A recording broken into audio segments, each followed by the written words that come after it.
चलिए आ जाइए, हम लोग समझने की कोशिश करते हैं, ठीक है भाई। क्योंकि एग्जामिनेशन के लिए ये जो पॉइंट्स मैं बता रहा हूं इतना इंपॉर्टेंट है जितना कि सुबह का ब्रश करना। जितना सुबह ब्रश करना इंपॉर्टेंट है, मैं सच बता रहा हूं, उतना इंपॉर्टेंट ये है, अगर एक दिन ब्रश नहीं करोगे तो फ्रेशनेस फील नहीं होता है।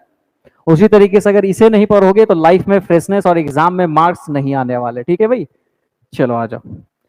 अब देखते हैं कि सर यहाँ पे क्या क्या होने वाला है, बड़ा कमाल का चीज होने वाला है, ठीक है। तो वन बाय वन हम लोग फोकस करेंगे। मैंने कहा यहाँ पे टू लीव लिखा है, यहाँ पे टू फाइंड लिखा है, ठीक है भाई साहब, कोई दिक्कत नहीं है। आगे बढ़ने की कोशिश करते हैं तो यहाँ पे हमारे सामने टू वेट लिखा है, टू क्लोज लिखा है। समझने की कोशिश करिएगा जो मैं बता रहा हूँ भाई। उसी तरीके से यहाँ पे टू बिल्ड का यूज किया गया है, टू लीव का यूज किया गया है, ठीक है, कोई दिक्कत। और एक मैंने यहाँ पे एम लिविंग का यूज किया गया है। क्योंकि चैप्टर वर्ब है तो हमारा मेनली फोकस किस पे होगा, the uses of verb, correct uses of verb, कि हम किस तरीके से चीजों को यूज करें जो हमारा सही हो जाए, ठीक है। चलो आ जाओ, मैं दिखाता हूं कि क्या यहां पे जादू हो गया। आइए आइए हवेली पे। सबसे पहले एक बात समझने की कोशिश कीजिए कि सर ये जैसे ही आपने टू लिव लिखा और टू फाइंड लिखा, आप जान चुके हैं कि ये अपने आप में इन्फिनेटिव है और वर्ब के पहले टू लिव पीसफुली। समझने की कोशिश करना, ये पीसफुली तो अपने आप में क्या है, पीसफुली अपने आप में क्या कर रहा है, मॉडिफाई कर रहा है, ठीक है। टू लिव पीसफुली, तो इसमें जो मेन सब्जेक्ट का पार्ट है वो तुम्हारा यही टू लिव है या फिर टू फाइंड है, जिसे मैंने कहा सब्जेक्ट। और जैसे ही मैंने कहा था कि सब्जेक्ट होगा तो ये बेसिकली सिंगुलर होगा। क्या होगा, सिंगुलर होगा। दिमाग ये भी लगा सकते हैं कि सर दो इन्फिनेटिव को ऐड कर दें तो क्या होगा।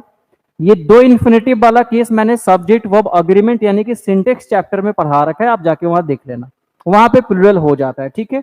मैंने कहा टू लिव पीसफुली मतलब शांतिपूर्वक रहना इज नॉट इजी, आसान नहीं है।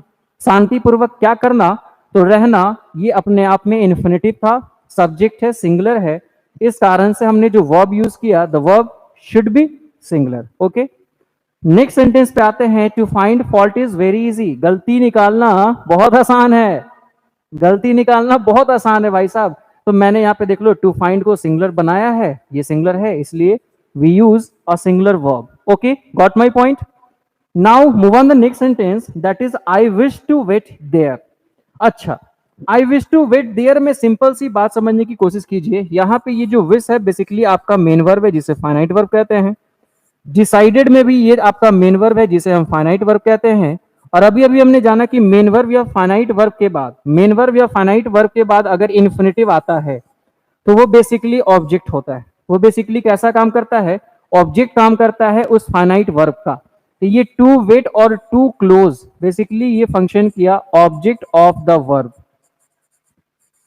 ऑब्जेक्ट ऑफ द वर्ब, ठीक है। ये अभी मैंने आपको पढ़ाया, जो पॉइंट मैंने लिखाया आप लोगों को, बात समझ में आया। मेंस के लिए भी इंपॉर्टेंट है, मेंस के लिए तो भाई साहब ये इतना इंपॉर्टेंट है जिसकी बात नहीं। मेंस में बहुत क्वेश्चंस यहां से रहेंगे, इस बात को ध्यान रखिएगा। किसी भी एग्जामिनेशन का जो मेंस होता है उसमें वर्ब और एडवांस वर्ब का यूज करके क्वेश्चन सबसे ज्यादा पूछा जाता है, ठीक है। चलो आ जाओ, नेक्स्ट सेंटेंस को जरा सा देखो तो क्या लिखा हुआ, my ambition is to build a school in my village. जरा सा बताइए कि इसमें टू बिल्ड कैसा फंक्शन कर रहा है, टू बिल्ड कैसा फंक्शन कर रहा है। वो फाइनाइट वर्ब के बाद हो। मैंने कहा कि यदि कोई इन्फिनेटिव दिख रहा है और वो फाइनाइट वर्ब के बाद हो, ठीक है भाई साहब।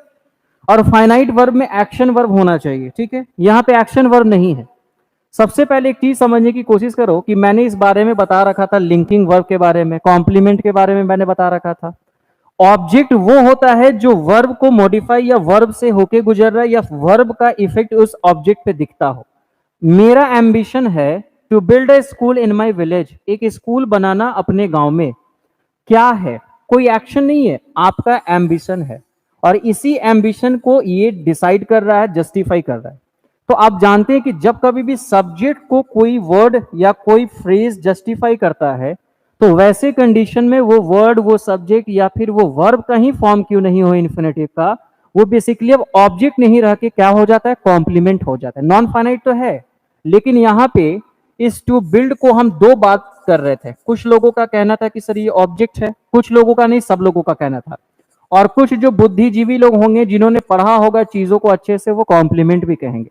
तो ऑब्जेक्ट और कॉम्प्लीमेंट का डिफरेंसेस मैंने पहले भी डिसाइड करके रखा है, बता रखा है, ऑलरेडी डिस्कस करा है मैंने पिछले चैप्टर्स में कि ऑब्जेक्ट होगा तो वर्ब का इफेक्ट दिखेगा और सब्जेक्ट के बारे में इंफॉर्मेशन दे रहा होगा, that is known as complement.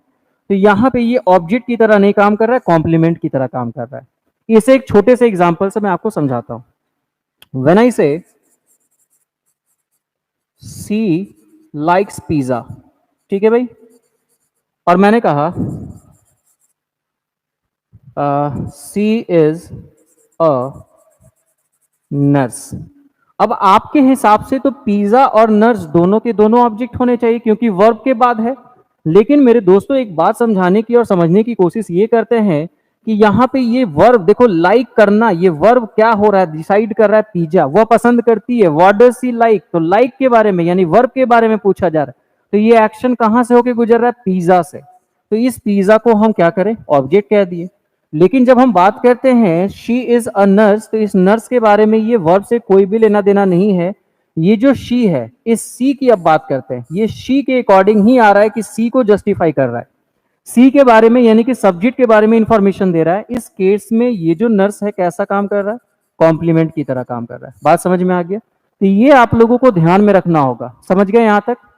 ये बात समझ में आ गया तो अब ये चीज क्लियर हो गया होगा कि टू बिल्ड यहां पे कॉम्प्लीमेंट कैसे हो गया। ठीक है, अच्छा नेक्स्ट सेंटेंस में भी आता है I am to leave the seminar, मैं करने वाला हूं क्या।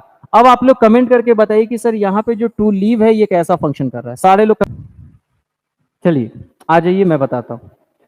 सबसे पहले एक्शन तो हो नहीं रहा है यहां पे, ठीक है। अब एक्शन नहीं हो रहा है तो ये तो समझ में आ गया कि ये ऑब्जेक्ट नहीं है, ठीक है, क्योंकि इसका इफेक्ट नहीं दिख रहा है। आई एम, मैं क्या होने वाला हूं, सेमिनार को छोड़ने वाला हूं, अब मैं सेमिनार से जाने वाला हूं। ठीक है भाई, ठीक है। अनामिका ने कॉम्प्लीमेंट कहा, लेकिन एक बात समझने की कोशिश करना, यहां जो ये कॉम्प्लीमेंट था ये सब्जेक्ट कॉम्प्लीमेंट था। कैसा कॉम्प्लीमेंट था, सब्जेक्ट कॉम्प्लीमेंट, क्योंकि इसने सब्जेक्ट के बारे में कॉम्प्लीमेंट दिया। यहां पे ये जो नर्स थी ये भी सब्जेक्ट कॉम्प्लीमेंट था क्योंकि ये सब्जेक्ट के बारे में बता रहा है कि शी इज अ नर्स। लेकिन मैंने कहा आई एम, मैं क्या करने वाला हूं, तो ये मेरे बारे में तो बता रहा है। लेकिन यहां पे एक बात समझने की कोशिश कीजिए कि वर्ब के कारण यहां पे ये जो हो गया, कॉम्प्लीमेंट तो हुआ लेकिन कॉम्प्लीमेंट किसका, of the verb, complement of the verb का यूज हुआ है। इसको ध्यान से समझ लीजिएगा, ठीक है। लेकिन उसी जगह पे यहां पे ये देखो लिविंग का जो यूज है, तो ये लिविंग क्या है, ये कॉन्टिन्यूअस एक्शन है, ये कॉन्टिन्यूअस क्या है, एक्शन है। बात समझने की कोशिश कीजिए। मैंने कहा I am living the seminar, मैं सेमिनार छोड़ रहा हूं, मतलब आप निकल रहे हैं, ये कॉन्टिन्यूड एक्शन है। और कॉन्टिन्यूड एक्शन होने की वजह से ये क्या है, तो फाइनाइट वर्ब है, एफ वी का मतलब फाइनाइट वर्ब। लेकिन यहां पे ये क्या था, कॉम्प्लीमेंट था, I am to leave, infinitive भी था, ये अबाउट टू हैपन, मैं सेमिनार छोड़ने वाला हूं। जैसे I am to leave the seminar, तो ये अभी होने वाला है और ये कॉन्टिन्यूड एक्शन है। बात समझ में आ गया? इस चीज को हम लोगों को ध्यान में रखना है। पता होगा, ऐसे मैंने तो शेयर कर दिया है, आप भी शेयर कर दीजिए। तो हमने कल देखा था क्या कि सर कैसे हम लोग नॉन फाइनाइट में इन्फिनिटिव, जेरेंड और पार्टिसिपल के बारे में जाना था। उसमें हमने इन्फिनिटिव को स्टार्ट किया था, इन्फिनिटिव को समझने की कोशिश की कि इन्फिनिटिव अगर सब्जेक्ट की तरह यूज होता है तो इन केस इन जनरल वो सिंगुलर होता है, सिंगुलर वर्ब लेता है। ये सारी बातें हमने पढ़ी थी, ठीक है भाई। चलिए, गुड मॉर्निंग से विजय कुमार सिंह। अब उसी की कहानी में कुछ आगे की बात करते हैं, कुछ एग्जाम्पल्स लेके समझने की कोशिश करते हैं। ये जो कोई भी नॉन फाइनाइट की बात करते हैं, ठीक है भाई, या इन्फिनिटिव की बात करते हैं, ये हमेशा याद रखिएगा कि मेन वर्ब के बाद आते हैं। मैंने कहा जो भी हमारे सामने मेन वर्ब होता है, या फिर इस मेन वर्ब को आप एक और नाम से जानते हैं, दैट इज फाइनाइट वर्ब। ठीक है भाई, ये फाइनाइट वर्ब के बाद ही पोजीशन होता है इन जनरल नॉन फाइनाइट का। ठीक है, अगर यूज करना है मुझे इसे ऑब्जेक्ट के रूप में, ठीक है। अब इस नॉन फाइनाइट में आप किसी का भी यूज कर सकते हैं, इन्फिनिटिव हो, जेरेंड हो, पार्टिसिपल हो। ये माइंड में सेट रखना है, यहाँ पे हम इन्फिनिटिव पढ़ रहे हैं तो हम इन्फिनिटिव की बात करते हैं। इन्फिनिटिव का मतलब जानते हैं आप, जनरली 2+V1 सिंपल, और बेयर इन्फिनिटिव में वर्ब का फर्स्ट फॉर्म। और भी आगे हम लेके चलेंगे। एक बात और मैंने जाना था कि कॉम्प्लीमेंट का यूज हमेशा एक्सिलरी वर्ब के बाद होता है। मैंने कहा जो भी एक्सिलरी वर्ब्स हैं एक्सिलरी वर्ब्स के बाद ही हम किसी भी कॉम्प्लीमेंट का यूज करते हैं। यानी कि जो भी चीजें एक्सिलरी वर्ब के बाद आ रही है, चाहे वो पार्ट्स ऑफ स्पीच कुछ भी हो, वो सारे के सारे क्या होंगे, कॉम्प्लीमेंट की तरह यूज किए जाएंगे। ठीक है, अमर झा, हेलो हेलो हेलो, सब लोगों को हेलो गुड मॉर्निंग। अब हम लोग समझते हैं ये सारी चीजें। जिन्होंने वर्ब का डे 1 डे 2 नहीं देखा है, क्लास 1 क्लास 2 नहीं देखा है, वो प्लीज देख लीजिएगा। ये सारी चीजें मैंने पहले भी बता रखी। ठीक है, अब मैं कुछ एग्जांपल्स देता हूं और उस एग्जांपल्स के थ्रू मैं आपको समझाने की कोशिश करता हूं कि भाई यहाँ पे क्या होने जा रहा है। ठीक है भाई, आप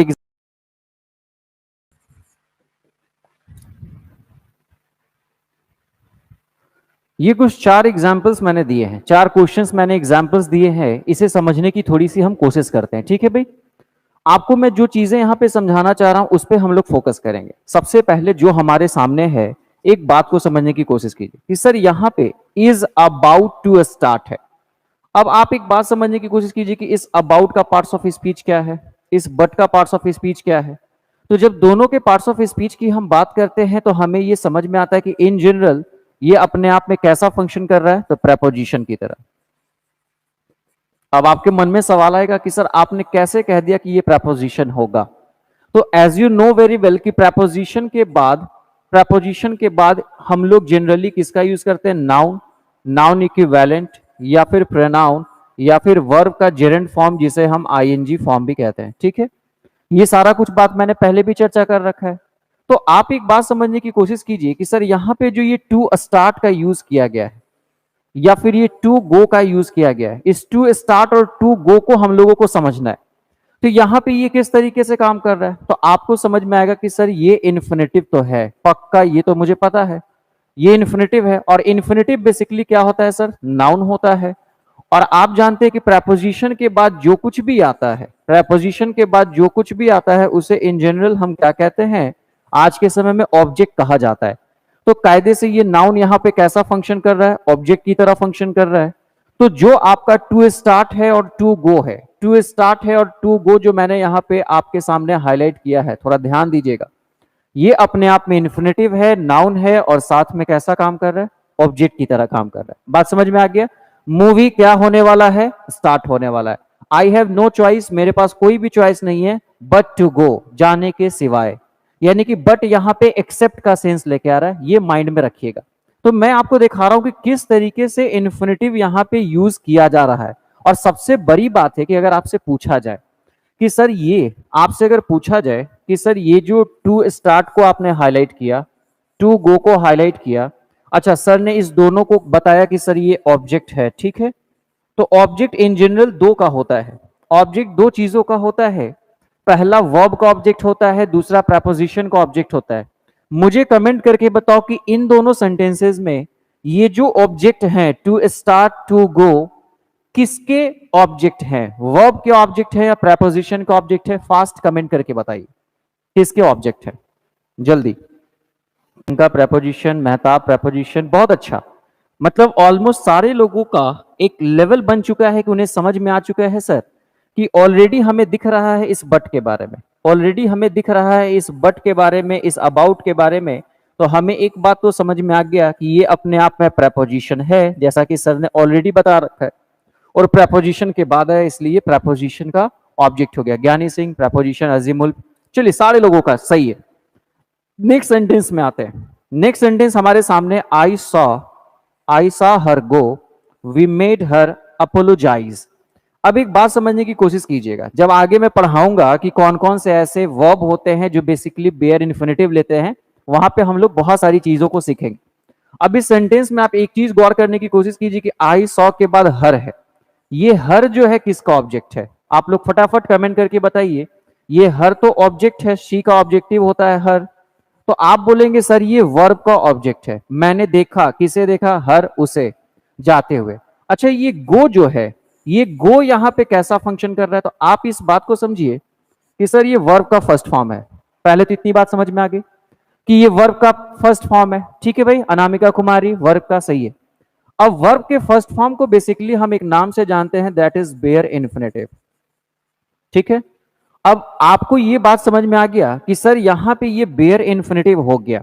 ठीक है, लेकिन अब इस गो को हम ऑब्जेक्ट कहेंगे या क्या कहेंगे, ये सवाल आता है। तो ये जाने की क्रिया, आई सॉ हर, मैंने उसे देखा क्या, जाते हुए, ठीक है।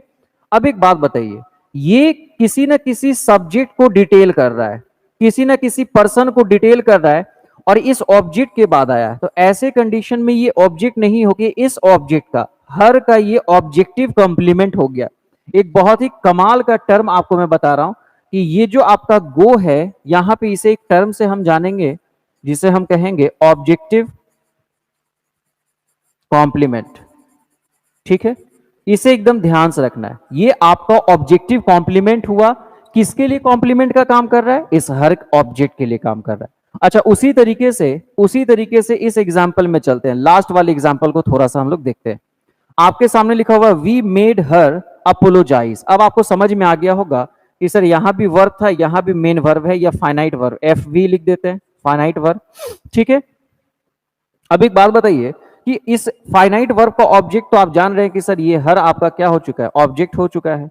अब जब ये ऑब्जेक्ट हो चुका है तो आप बता सकते हैं कि ये अपोलोजाइज क्या हो गया। तो आपको समझ में आ रहा है सर ये कॉम्प्लीमेंट का पार्ट हो गया। बात समझ रहे? तो ये हम लोगों को ध्यान रखना है कि हम किस तरीके से इन्फिनेटिव का यूज करेंगे, बेयर इन्फिनेटिव का यूज करेंगे, और इसको और भी डिटेल हम लोग आगे करेंगे। यहां तक की बातों से जल्दी रूबरू होइए, फिर हम लोग आगे की बात करते हैं। Take your time.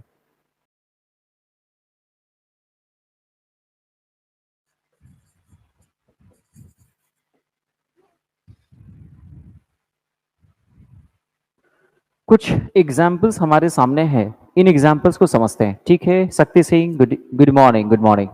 चलिए आ जाइए। इन एग्जाम्पल्स को थोड़ा सा हम लोग गौर से देखने की कोशिश करते हैं। मैं आपको 10 सेकेंड्स का टाइम दे रहा हूं, एक बार इसे देखिए और समझने की कोशिश कीजिए कि यहाँ पे क्या किस तरीके से यूज किया गया है। आपकी समझदारी और मेरा समझाना दोनों मिलके एक अच्छा कॉम्बिनेशन बनाएगा। प्लीज टेक योर टाइम, जल्दी से। चलिए आइए, कुछ चीजों को हम लोग यहाँ पे ध्यान देते हैं और समझने की कोशिश करते हैं। आपको एक टर्म यहाँ पे दिख रहा होगा, टू बी ड्रिंकिंग, ठीक है भाई साहब।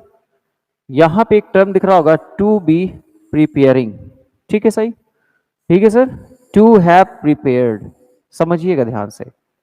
अब यहां पे एक दिख रहा होगा, to be painted.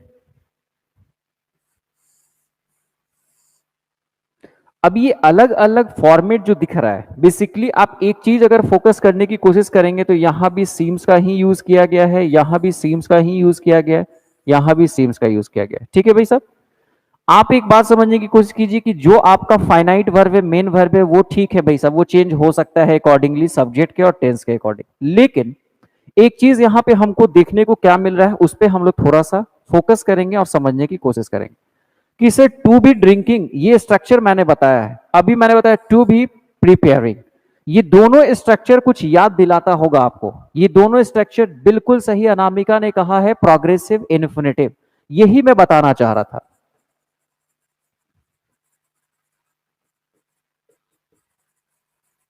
Progressive infinitive की जब हम बात करते हैं, यानी कि ये चीजें हो रही है, इसका मतलब क्या हुआ, Seema seems to be drinking a lot, मतलब ऐसा प्रतीत हो रहा है। सीम्स का मतलब प्रतीत होना, जान पड़ना, मालूम पड़ना, ऐसा मालूम पड़ रहा है कि सीमा बहुत ज्यादा पी रही है, बहुत ज्यादा पीने लगी है, मतलब ये कॉन्टिन्यूड एक्शन है, ठीक है।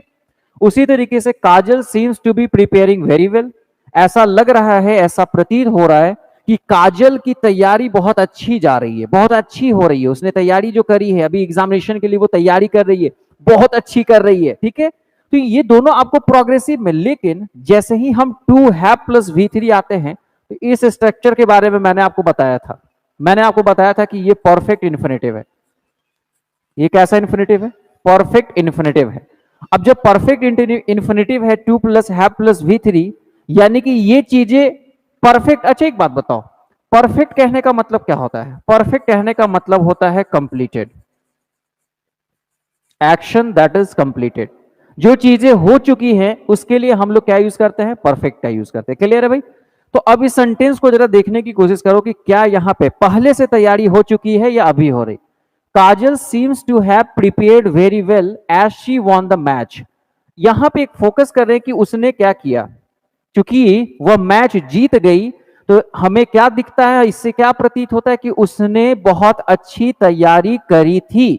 यानी उसने बहुत अच्छी तैयारी, पहले से तैयारी हो चुकी है। ये जो आपका परफेक्ट सेंस दे रहा है, इसमें हम क्या लिख सकते हैं? पहले से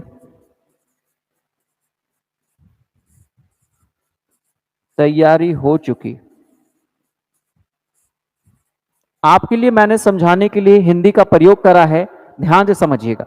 पहले से तैयारी हो चुकी है यानी कि कंप्लीटेड एक्शन है। मैंने कहा उसने एग्जाम में, सुनिए ध्यान से, मान लीजिए यहां पे शक्ति सिंह है, अनामिका है, ज्ञानी है, अजीमुल है। मैंने कहा इन लोगों ने एग्जामिनेशन में बहुत अच्छा प्रदर्शन किया, इन लोगों ने मैच को जीत लिया, इससे यह प्रतीत होता है कि इन लोगों की तैयारी बहुत अच्छी हुई थी। इन लोगों की तैयारी बहुत अच्छी हुई थी। क्या ये तैयारी अभी कंटिन्यूड है या हो चुका था? आप कहेंगे सर हो चुका था। वही बात था, जब ऐसा कंडीशन हो कि जो चीजें हो चुकी हैं उस केस में हमने परफेक्ट इन्फिनेटिव का यूज किया। जो चीजें कंटिन्यूड है, कि आजकल लग रहा है बहुत ज्यादा पीने लगी है, मतलब आजकल पी रही है ऐसा लग रहा है, मतलब ये एक्शन कंटिन्यूड है अभी भी। यहां तैयारी खत्म हो चुकी थी, इसलिए उसने क्या किया? मैच को जीत लिया। बात समझ में आ गया? तो ये बहुत कमाल का फोकस करने वाला पॉइंट्स था जो मैंने आपके सामने लिखा है। जल्दी से इसे लिखिए, फिर हम आगे की बात करते हैं। Take your time. मैं चाहूंगा वो पॉइंट क्या है, थोड़ा सा फोकस कीजिएगा।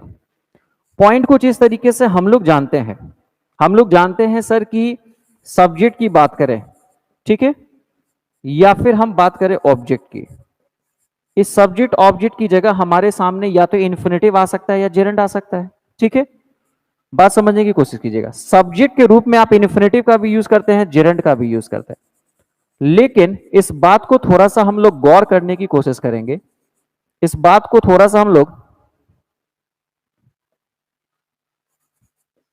गौर करने की कोशिश करेंगे कि कहां क्या होना है।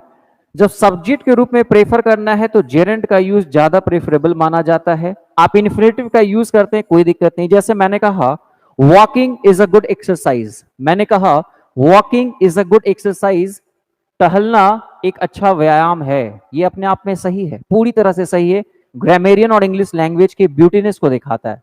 But when we say to walk is a good exercise is a grammatically correct sentence, ये ग्रामेटिकली सही है, लेकिन बोल चाल और चलन के भाषा में, मॉडर्न इंग्लिश में हम जेरेंड को सब्जेक्ट के रूप में ज्यादा प्रेफर करेंगे। सिमिलरली जब बात अगर ऑब्जेक्ट की करनी हो तो ऑब्जेक्ट के रूप में ये चीजें रिवर्स हो जाती हैं। ऑब्जेक्ट के रूप में आप इन्फिनेटिव को ज्यादा प्रेफरेंस देते हैं, ठीक है, और जेरेंड को कम प्रेफरेंस देते हैं। हालांकि बोथ यूजेस आर करेक्ट, दोनों यूजेस करेक्ट है। For example, I like to walk, I like to dance, मैं पसंद करता हूं। आई वॉन्ट टू ईट, वहां पे आई वॉन्ट ईटिंग कहना या आई लाइक डांसिंग कहना ये सही है। लेकिन अगर हम स्टैंडर्ड यूज की बात करें तो ऑब्जेक्ट की जगह आप इन्फिनेटिव को ज्यादा यूज कर सकते हैं, जो ज्यादा सही है, और सब्जेक्ट की जगह जेरेंड को प्रेफर करना ये बहुत अच्छा यूज माना जाता है, स्टैंडर्ड यूज माना जाता है। तो इसे याद रखिएगा। बहुत बार इस तरीके से क्वेश्चंस आपके बैंकिंग के एग्जामिनेशंस में होते हैं। एग्जामिनेशन में इस तरीके से दे देगा, मान लो आपके एग्जामिनेशन में क्वेश्चंस इस तरीके से क्रिएट कर सकता है। मैंने जो अभी कहा walking is good for health, ठीक है भाई, और एक और सेंटेंस आपके सामने दे दिया, to walk is good for health. अब कहेगा एग्जामिनेशन में कि choose the most appropriate answer. आप जानते हैं कि सर ये भी सेंटेंस सही है, ये भी सेंटेंस सही है, क्योंकि आपको पता है कि सर यहां पे ये जो वॉकिंग है बेसिकली कैसा यूज हो रहा है, तो आप जानते हैं कि जेरेंड की तरह यूज हो रहा है। सर आपको पता है कि टू वॉक कैसा यूज हो रहा है, तो आप जानते हैं कि सर इन्फिनेटिव की तरह यूज हो रहा है, ठीक है। लेकिन दोनों का यूज हम सब्जेक्ट की तरह भी कर सकते हैं, ये यहां दोनों क्या है, सब्जेक्ट बने हैं। लेकिन अगर बात आ रही है मोस्ट एप्रोप्रिएट की, ज्यादा सही कौन है, एग्जामिनेशन के पॉइंट ऑफ व्यू से दोनों के दोनों करेक्ट है, तो एग्जामिनेशन के पॉइंट से आपको जेरेंड को ही ज्यादा प्रेफर करना होगा, इस बात को ध्यान रखिएगा। तो इस तरीके से भी क्वेश्चंस रहेंगे कि all options are correct, find the most appropriate options, find the most appropriate option, ठीक है, among the given options. Okay, तो इस बात को, ठीक है, first one is the most appropriate, absolutely correct Anamika. तो ये हमें ध्यान में रखना है, ठीक है भाई।